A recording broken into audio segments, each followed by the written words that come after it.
नमस्कार। द्वीप दर्पण में आप सभी का स्वागत है। आइए एक नजर डालते हैं आज के मुख्य अंश पर। वीर सावरकर अंतर्राष्ट्रीय हवाई अड्डे के नए टर्मिनल भवन की वर्षगांठ पर समारोह का हुआ आयोजन। शिक्षा सचिव ने राज्य स्तरीय उल्लास मेले का किया उद्घाटन। और द्वीप समूह के आंगनवाड़ी केंद्रों में कामकाजी माताओं की सहूलियत के लिए क्रैच की सुविधा। अब द्वीप दर्पण विस्तार से। पोर्ट ब्लेयर के वीर सावरकर अंतर्राष्ट्रीय हवाई अड्डे के नए टर्मिनल भवन के उद्घाटन का पहला वर्षगांठ आज मनाया जा रहा है। इस सिलसिले में नए टर्मिनल भवन के प्रस्थान हॉल में समारोह का आज आयोजन हुआ। पेश है एक रिपोर्ट।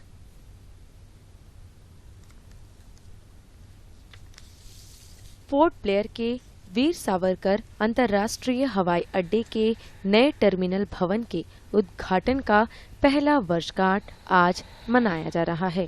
इस सिलसिले में नए टर्मिनल भवन के प्रस्थान हॉल में समारोह का आज आयोजन हुआ। इस अवसर पर प्रशासन की विशेष सचिव नंदिनी महाराज मुख्य अतिथि थी। इनके अलावा प्रशासन में नागरिक विमानन के सचिव विश्वेंद्र, हवाई अड्डा निदेशक देवेंद्र यादव, गणमान्य मेहमान और पर्यटन, कमान, मीडिया और प्रशासन के प्रतिनिधि उपस्थित थे। कार्यक्रम में विमानन सचिव विश्वेंद्र ने इन द्वीपों में भारतीय विमानपत्तन प्राधिकरण की उपलब्धियों का लेखा जोखा प्रस्तुत किया।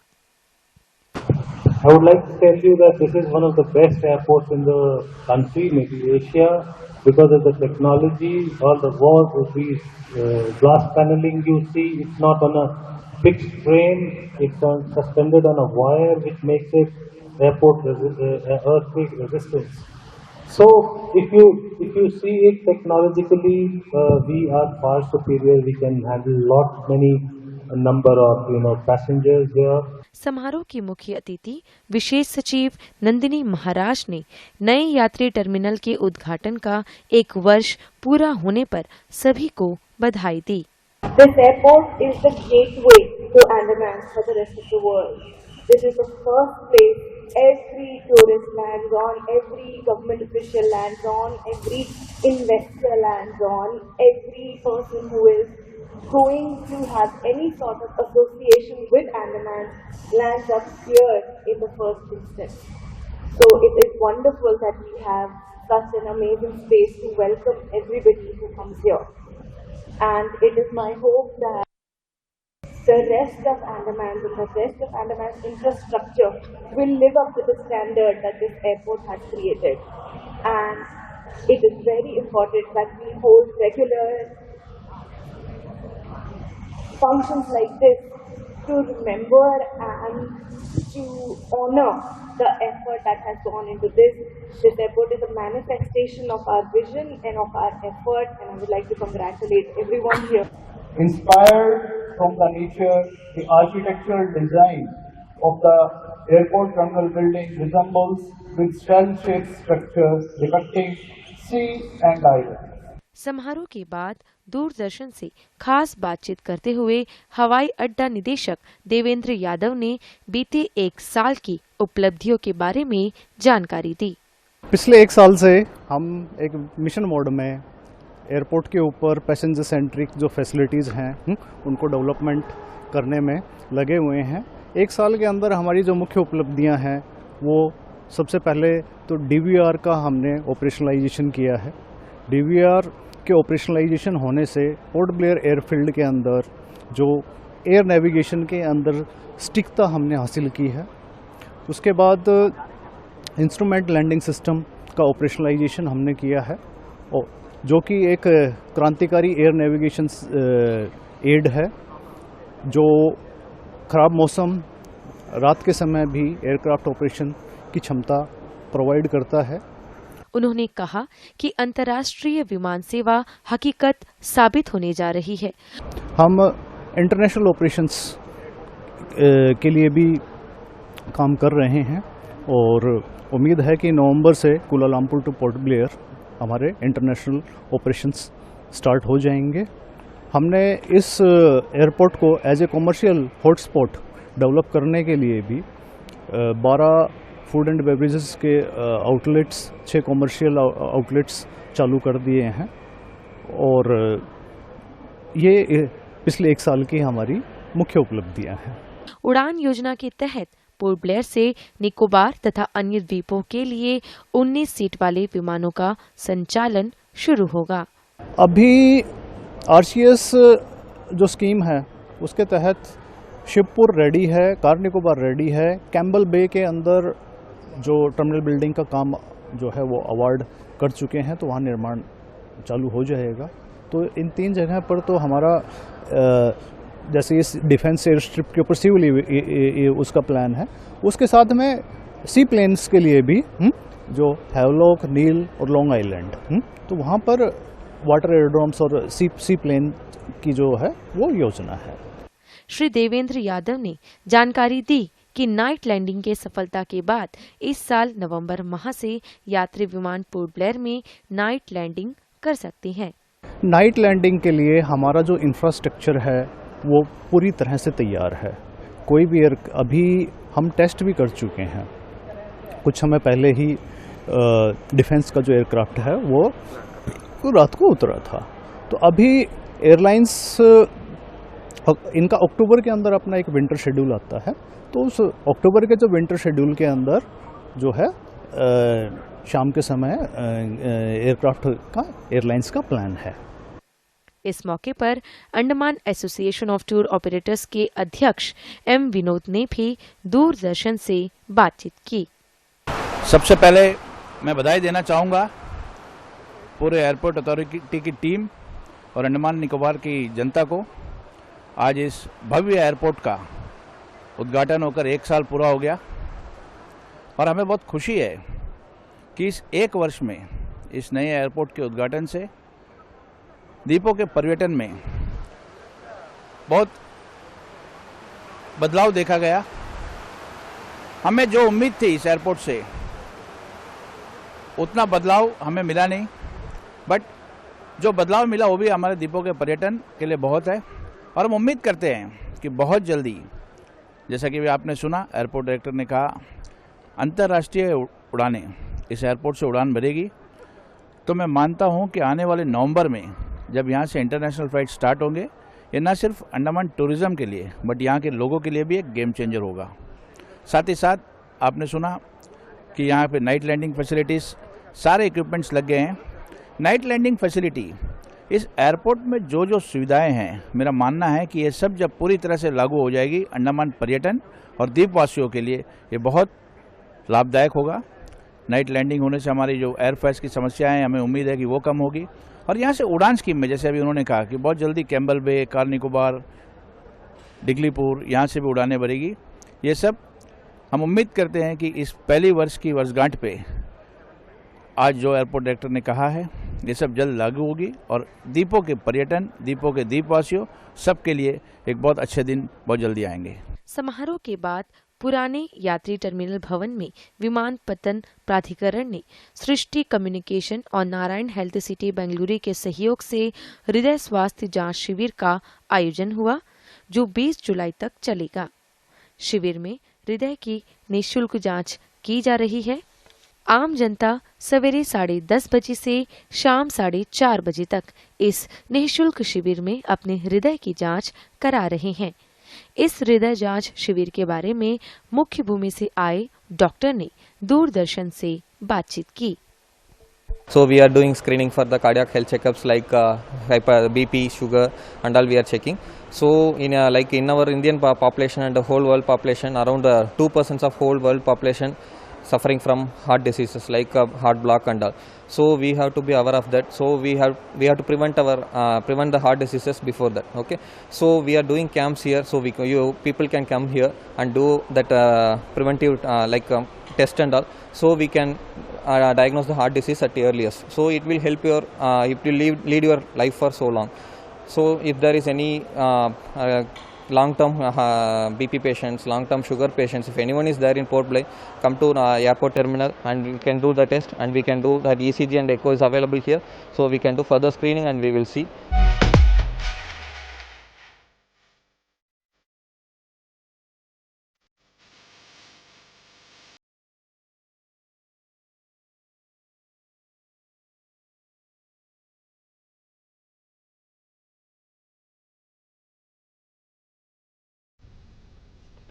जवाहरलाल नेहरू राजकीय महाविद्यालय पोर्ट ब्लेयर और VBS पूर्वांचल विश्वविद्यालय जौनपुर द्वारा अकादमिक society of science engineering and technology Varanasi के सहयोग से कल से 21 जुलाई तक पोर्ट ब्लेयर में अंतर्राष्ट्रीय सम्मेलन का आयोजन किया जाएगा।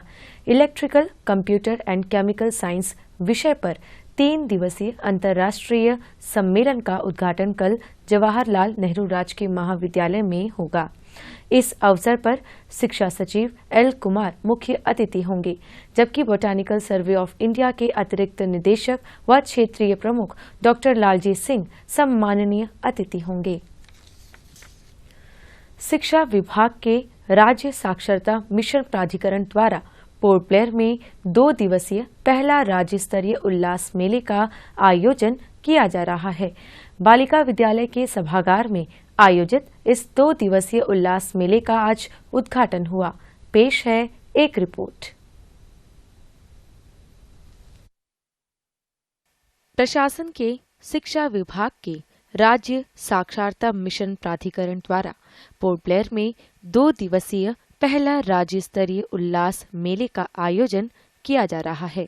बालिका विद्यालय के सभागार में आयोजित इस 2 दिवसीय उल्लास मेले का आज उद्घाटन हुआ। इस अवसर पर शिक्षा सचिव मुख्य अतिथि थे। उन्होंने रिबन काटकर इस मेले का उद्घाटन किया। कार्यक्रम में शिक्षा विभाग के अधिकारी, विद्यार्थी और अन्य लोग उपस्थित थे। मुख्य अतिथि और अन्य लोगों ने कार्यक्रम में दीप प्रज्वलित किए। उप शिक्षा निदेशक R.K. सिंह ने उपस्थिति का स्वागत करते हुए मेले का आयोजन के बारे में अपने विचार रखे। इस तरीके से ये मेला ऑर्गेनाइज किया जा रहा है सेंसिटाइजेशन के लिए। हमारा उद्देश्य है कि इस वर्ष सारे के सारे जितने भी नॉन लिटरेट्स हैं सभी हमारे जो हैं लिटरेसी में आ जाएं। इस अवेयरनेस प्रोग्राम के लिए हमारे सभी 38 क्लस्टर में सामाजिक चेतना केंद्र स्थापित किया गया था। वहाँ पर वॉलंटियर्स जो कि हमारे विद्यालय से और गांव के और दूसरे एरियाज के जो भी हैं सारे को सेलेक्ट किया गया है और वहाँ पर जो है उनको आइडेंटिफाई किया है। लर्नर्स को 1, 2, 5 जितने भी वो कर सकते हैं उनका अनुसार उसमें आइडेंटिफिकेशन किया गया है। वो उनको पढ़ाते हैं और इसके लिए एक प्राइमर जो है ऑलरेडी मिनिस्ट्री ऑफ एजुकेशन से डेवलप्ड है। वो प्राइमर सभी को उपलब्ध कराया गया है, वहाँ पर दिया गया है। और सभी प्राइमरी स्कूल्स जितने भी प्राइमरी स्कूल एंड सेक्शंस जिस भी स्कूल में हैं उनको नोडल जो है हमारा सेंटर बनाया गया है, जहाँ पर कि लर्नर सेंटर बोले जाते हैं। जिसके पास ऑनलाइन सुविधा है वो ऑनलाइन वहाँ पर कर रहे हैं और जिसके पास सुविधा नहीं है तो विद्यालयों के शाम को एनी टाइम वो जो है वहाँ पर आ करके सुविधा अनुसार लर्नर अपना टाइम फिक्स करते हैं, उसके अनुसार वहाँ पर उनको जो है पढ़ाया जाता है कि कम से कम बेसिक लिटरेसी जो है लैंग्वेज का और न्यूमरेसी आना चाहिए। दूसरा लाइफ स्किल इज़ इम्पॉर्टेंट। ये सारी चीज़ों के ऊपर फोकस किया जाता है जिससे कि किसी भी नागरिक को कहीं पर भी जाते समय किसी भी तरीके का असुविधा ना हो, कोई उनको दूसरा धोखा न दे सके। इस मौके पर गीत भी प्रस्तुत किया गया।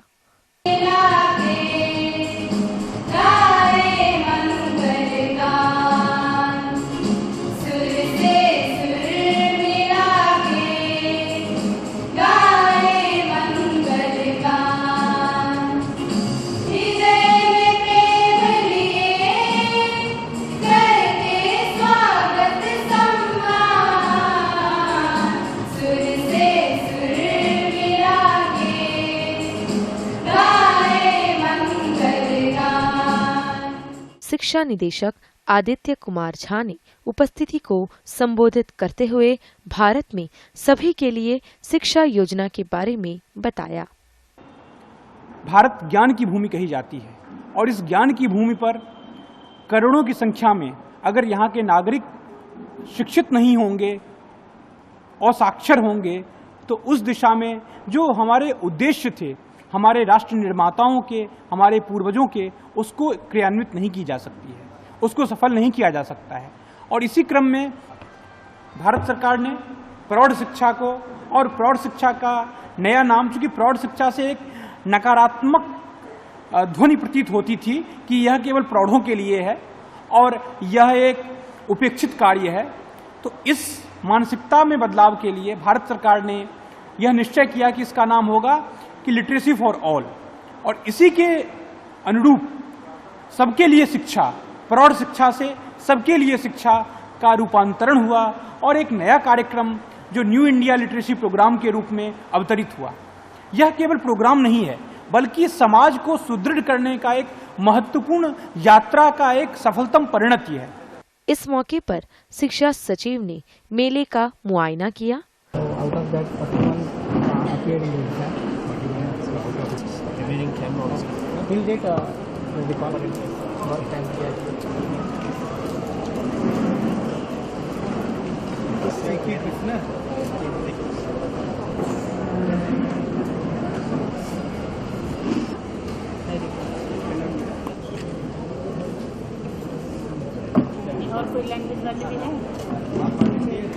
लाभार्थियों ने अपने अनुभवों को उपस्थिति के समक्ष साझा किया। अच्छे से मिले और अच्छा पढ़ाएंगे और लर्नर्स भी अच्छे से पढ़े, उसे भी अच्छे से सीखे मेरे से। समारोह के मुख्य अतिथि शिक्षा सचिव ने सभागार में मौजूद सभी लोगों को संबोधित किया।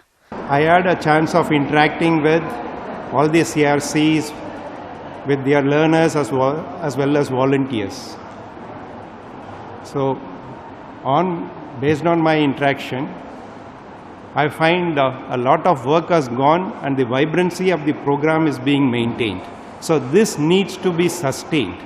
The reason being, in the survey which was conducted last year, 12,800 non-learners were identified, and only 3,900 learners have appeared for the examination.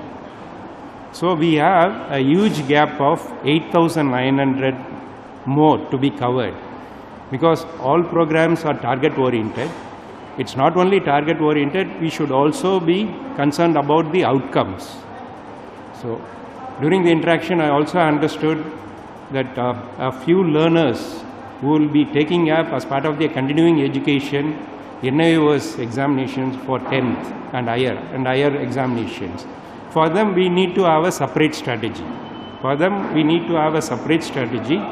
For this, the schools in the respective areas, they need to take the initiative.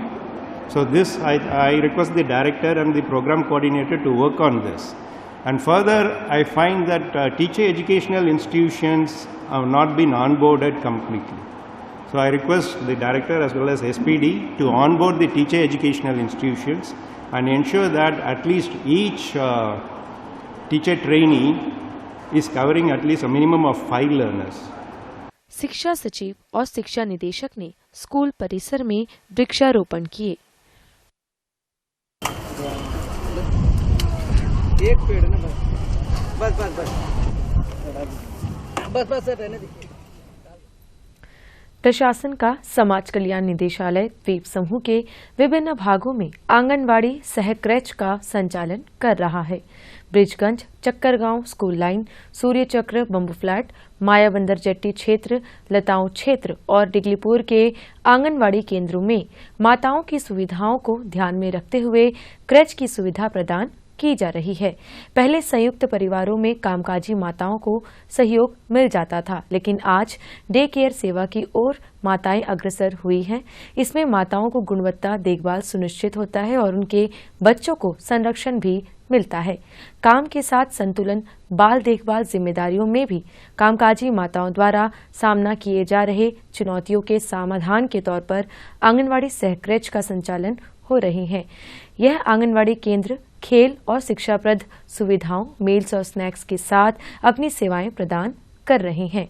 6 साल की उम्र से कम उम्र के बच्चों के नाम उनके माता पिता ऐसे आंगनवाड़ी सह क्रैच केंद्रों में दर्ज करा सकते हैं और अधिक स्पष्टीकरण के लिए अभिभावक डॉलीगंज, फरारगंज, रंगत और टिगलीपुर के ICDS परियोजना शहरी के CDPO से संपर्क कर सकते हैं। दूरदर्शन केंद्र पोर्ट ब्लेयर कल doctor speak live phone in कार्यक्रम का प्रसारण करने जा रहा है। कुपोषण और उसका प्रबंधन विषय पर चर्चा करने और दर्शकों के सवाल का जवाब देने के लिए पोषाहार की कार्यक्रम प्रभारी डॉक्टर रेशमा बेगम हमारे स्टूडियो में उपस्थित रहेंगी। दर्शक फोन नंबर 03-192-244-745 अथवा 217-213 पर डायल कर इस कार्यक्रम में भाग ले सकते हैं। फोन इन कार्यक्रम का प्रसारण कल शाम 5:30 बजे से 6 बजे के बीच होगा। द्वीप दर्पण की अगली कड़ी इस ब्रेक के बाद। অসময়ের বৃষ্টি, শিলা বৃষ্টি বা ঝড়ের চিন্তা সব ভুলে যাও, ফসল বীমা করাও, সুরক্ষা কবচ পাও, প্রাকৃতিক বিপর্যয় হোক বা কোনো দুর্ঘটনা, সেই সব চিন্তা থেকেও মুক্তি পাও। फसल बीमा हमने फसल बीमा योजना को अधिक प्रभावी बनाया, उसके दायरे में ज्यादा किसानों को लाए। এখনো পর্যন্ত 19 কোটি 67 লাখের থেকে অধিক কৃষক আবেদন করে ফসলের ক্ষতিপূরণ পেয়েছেন। খরিফ ফসল বীমার জন্য শীঘ্র পঞ্জীকরণ করান। ব্যাংক শাখা বীমা সংস্থা জনসেবা কেন্দ্রের সাথে যোগাযোগ করুন অথবা www.emfby.gov.in এর মাধ্যমে অনলাইনে আবেদন করুন। কোম্পানির প্রতিনিধির সাহায্যে আপনি আপনার বাড়ি থেকে এই অ্যাপের মাধ্যমে বীমা করতে পারেন। ফসল বীমা সংক্রান্ত তথ্যের জন্য হেল্পলাইন নাম্বার 14447 এ কল করুন। फसल बीमा कराओ, सुरक्षा कवच पाओ।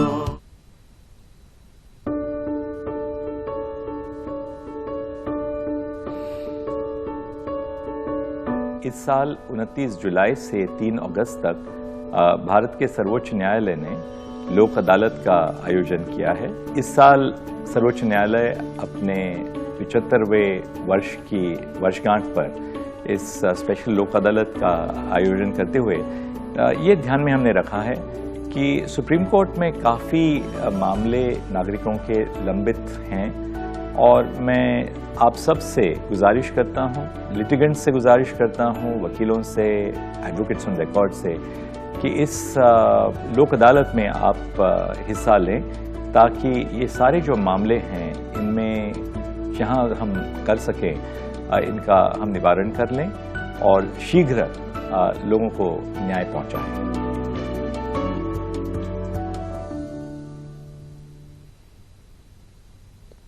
द्वीप दर्पण में आपका पुनः स्वागत है। दूरदर्शन केंद्र पोर्ट ब्लेयर में कैजुअल एंकर और प्रेजेंटर का पैनल तैयार करने के लिए आयोजित स्क्रीन टेस्ट के परिणाम केंद्र के सूचना पट पर दर्शा दी गई है। जिन उम्मीदवारों ने स्क्रीन टेस्ट पास किया है उन्हें आगामी शनिवार 20 जुलाई को लिखित परीक्षा देनी होगी। परीक्षा टैगोर राजकीय शिक्षा महाविद्यालय में सवेरे 10 बजे से दोपहर 12 बजे तक ली जाएगी। उम्मीदवारों से परीक्षा के दिन सवेरे 9:30 बजे रिपोर्ट करने को कहा गया है। उम्मीदवार कल दूरदर्शन केंद्र पोर्ट ब्लेयर से बुलावा पत्र प्राप्त कर सकते हैं। दूरदर्शन केंद्र पोर्ट ब्लेयर में कैजुअल ब्रॉडकास्ट असिस्टेंट का पैनल तैयार करने के लिए पात्र उम्मीदवारों से आवेदन मांगे गए थे। आवेदन किए उम्मीदवारों के लिए लिखित परीक्षा 20 जुलाई को दोपहर बाद 2 बजे से शाम 4 बजे तक टैगोर राजकीय शिक्षा महाविद्यालय में आयोजित होगी। उम्मीदवारों से कहा गया है कि वे परीक्षा के दिन दोपहर बाद 1:30 बजे रिपोर्ट करें। उम्मीदवारों से कल दूरदर्शन केंद्र पोर्ट ब्लेयर से कॉल लेटर प्राप्त करने को कहा गया है। और अब मौसम। अंडमान निकोबार द्वीप समूह के कुछ भागों में आज वर्षा हुई। द्वीप समूह में अगले 24 घंटे के लिए 7 से 11 सेंटीमीटर तक भारी वर्षा होने की संभावना जताई गई है। द्वीप समूह के तटीय इलाकों में 40 से 50 किलोमीटर प्रति घंटे की रफ्तार से तेज सतही हवा चल सकती है। इस दौरान समुद्र बहुत अधिक अशांत रहेगा। मछुआरों को 21 जुलाई तक समुद्र में न जाने की हिदायत दी गई है। मौसम से संबंधित जानकारी और सूचना के लिए राज्य आपात संचालन केंद्र से हेल्पलाइन नंबर 1070 तथा जिला आपात संचालन केंद्र से हेल्पलाइन नंबर 1077 पर संपर्क किया जा सकता है। समुद्र में आपदा स्थिति और सहायता के लिए तटरक्षक के खोज एवं बचाव एजेंसी से टोल फ्री नंबर 1554 पर संपर्क किया जा सकता है। और अब अंतरद्वीपीय जलयान यात्रा संबंधी सूचना। MV हडबे स्वराज द्वीप और लॉन्ग आइलैंड होते हुए रंगत की यात्रा पर कल सवेरे 6 बजे पोर्ट ब्लेयर से प्रस्थान करेगा और इसकी वापसी कल ही दोपहर 12 बजे उन्हीं रास्तों से होते हुए पोर्ट ब्लेयर के लिए होगी। MV जॉली बॉय स्वराज द्वीप की यात्रा पर कल सवेरे 6:30 बजे पोर्ट ब्लेयर से प्रस्थान करेगा और इसकी वापसी कल ही सवेरे 9 बजे स्वराज द्वीप से पोर्ट ब्लेयर के लिए होगी। MV बाराटांग शहीद द्वीप की यात्रा पर कल सवेरे 6:30 बजे पोर्ट ब्लेयर से प्रस्थान करेगा और इसकी वापसी कल ही सवेरे 8:45 पर शहीद द्वीप से पोर्ट ब्लेयर के लिए होगी। MV छोलदारी शहीद द्वीप की यात्रा पर कल दिन में 11 बजे पोर्ट ब्लेयर से प्रस्थान करेगा और इसकी वापसी कल ही दोपहर 2:30 बजे शहीद द्वीप से स्वराज द्वीप होते हुए पोर्ट ब्लेयर के लिए होगी। सभी जलयानों के यात्रा कार्यक्रम मौसम की स्थिति पर निर्भर होंगे। अंत में मुख्यांश एक बार फिर। वीर सावरकर अंतर्राष्ट्रीय हवाई अड्डे के नए टर्मिनल भवन की वर्षगांठ पर समारोह का हुआ आयोजन। शिक्षा सचिव ने राज्य स्तरीय उल्लास मेले का किया उद्घाटन और द्वीप समूह के आंगनवाड़ी केंद्रों में कामकाजी माताओं की सहूलियत के लिए क्रैच की सुविधा। इसी के साथ ही आज का यह द्वीप दर्पण कार्यक्रम यहीं पर समाप्त होता है। नमस्कार।